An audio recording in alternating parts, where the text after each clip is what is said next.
Baiklah Bapak Ibu tamu undangan, kita beranjak ke acara selanjutnya, yaitu materi tentang budaya positif. Di sini ada 6, diantaranya adalah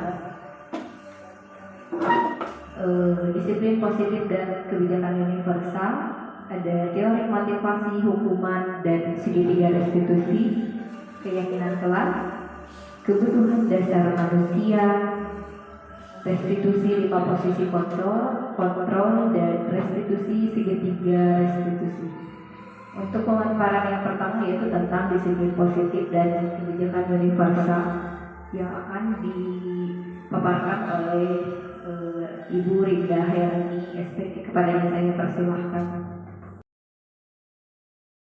Kebebasan, kesenangan, dan penguasaan. Nah, ketika seorang murid melakukan sesuatu perbuatan yang bertentangan dengan nilai-nilai kebajikan atau melanggar peraturan, hal itu sebenarnya dikarenakan mereka gagal memenuhi kebutuhan dasar mereka. Nah, untuk lebih jelasnya, untuk yang pertama yaitu kebutuhan untuk bertahan hidup. Nah, bertahan hidup di sini berarti kita perlu makan, perlu rumah, perlu termasuk bereproduksi ya. Jadi kan piraku orang teh maksudnya masa kita tuh tidak punya keturunan gitu ya, karena kan hakikatnya ketika sudah usianya sudah cukup matang dan sudah siap ya akhirnya akan bereproduksi gitu atau menikah. Lalu ada juga kasih sayang dan rasa diterima. Nah, ketika kasih sayang itu kita dapatkan dari hubungan dan koneksi sosial gitu. Jadi tidak hanya kasih sayang yang didapatkan dari keluarga saja, tetapi kita juga butuh kasih sayang dari lingkungan tempat kita berada, tempat kita bersosialisasi. Kebutuhan untuk memberi dan menerima kasih sayang. Jadi tidak hanya menerima saja, tidak hanya ingin diberi kasih sayang saja, tetapi kita juga memberikannya kepada orang lain gitu ya. Contoh kecilnya ya kalau misalnya sebagai seorang guru, kita menerima kasih sayang dari murid-murid kita dan kita juga mencurahkan kasih sayang kita terhadap murid-murid kita. Yang ketiga adalah tentang penguasaan atau kebutuhan pengakuan dan kemampuan. Kita sebagai manusia itu membutuhkan sebuah pengakuan dari lingkungan sosial. Pengakuan karena kita kompeten, pengakuan karena kita itu terampil, diakui prestasinya, diakui keterampilannya, didengarkan, dan tentu saja kita itu semua memiliki harga diri. Nah, itu semua adalah bentuk daripada kebutuhan pengakuan dan kemampuan. Kita membuat pencapaian kompetensi diakui, dihormati. Ini meliputi dari self-esteem dan keinginan untuk meninggalkan pengaruh gitu. Jadi ketika misalnya Bu Marni itu memiliki kemampuan di memasak di tata boga, nah Bu Marni ingin bahwa guru-guru atau orang tua atau misalnya anak-anak itu mengakui bahwa memang Bu Marni itu mampu ketika mengajarkan itu. Nah, di situ akan ada pengaruh positifnya. Pengaruh positifnya berarti ketika ada suatu acara, ketika ada suatu kegiatan, otomatis akan teringat kepada Bu Marni gitu ya. Atau misalnya Pak Imam itu salah satu guru laki-laki di sekolah ini gitu. Ketika Pak Imam itu bisa memimpin sebuah acara keagamaan atau misalnya berdoa gitu ya, nah otomatis secara tidak langsung ketika ada suatu acara dan suatu kegiatan itu akan tertuju kepada Pak Imam karena memang diakui gitu ya, karena Pak Imam itu bisa memimpin doa. Yang keempat ada kebebasan, kebutuhan akan pilihan. Nah, kebutuhan untuk bebas di sini yaitu tentang ada mandiri, ada otonomi, memiliki pilihan, dan mampu mengendalikan arah hidup seseorang.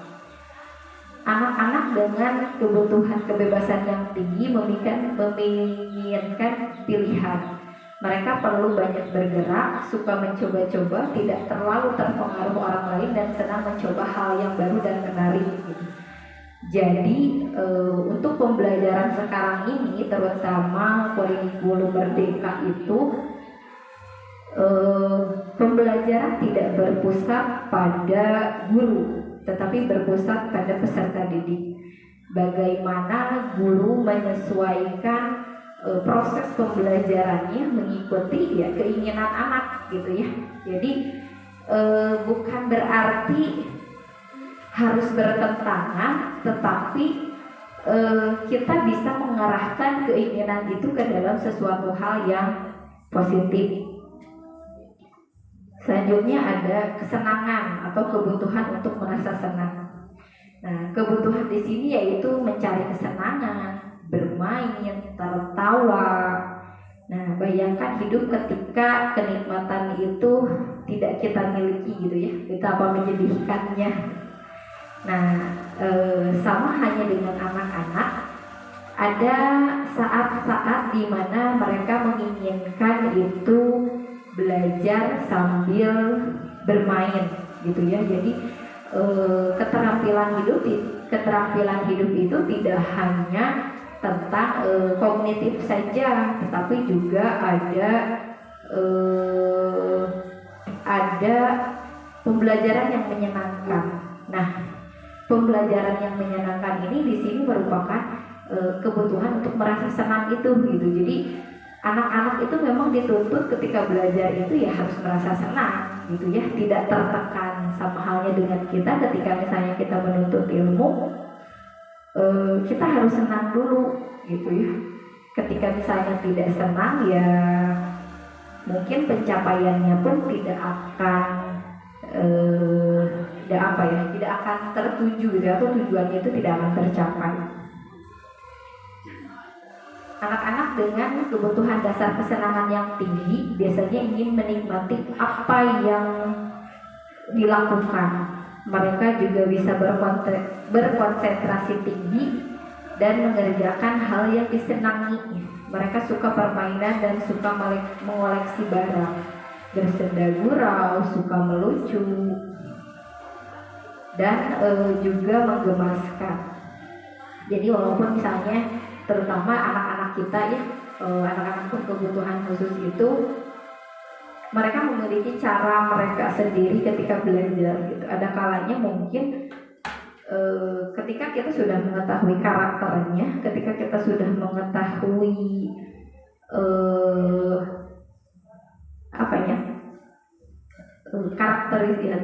karakteristiknya itu ternyata mereka itu memang belajarnya itu ya ingin sambil bermain gitu.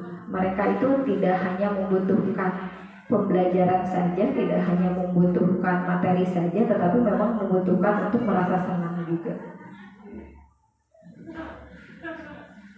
Selanjutnya ada 5 posisi kontrol. Nah, di sini 5 posisi kontrol ini, yang pertama ada penghukum, ada pembuat merasa bersalah, ada teman, ada pemantau, dan ada manajer.